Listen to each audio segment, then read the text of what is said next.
ప్రభుత్వాన్ని బద్నాం చేసేందుకు అమాయక మహిళా మృతిపై పింకీల ఫేక్ ప్రచారం. అల్లు అర్జున్ రాకముందే రేవతి మృతి చెందింది అంటూ అబద్దాలు.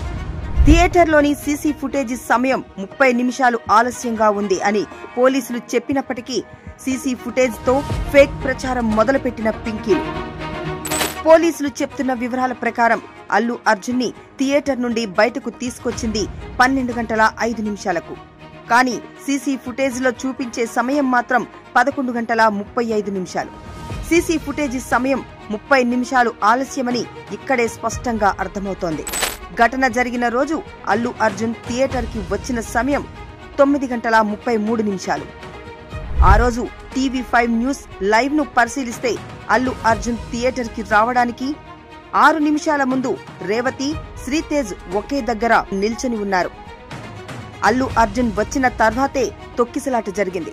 రేవతి మృతి చెందింది. అనంతరం 9 గంటల 46 నిమిషాలకు రేవతి మృతదేహాన్ని తీసుకెళ్తుండగా సీసీ ఫుటేజీలో 9 గంటల 16 నిమిషాలు చూపించింది. రేవతి మృతిపై ఇంత స్పష్టత ఉన్నప్పటికీ అల్లు అర్జున్ అరెస్టుపై ప్రభుత్వాన్ని బద్నాం చేయాలని బీఆర్ఎస్ కుట్రలు చేస్తోంది.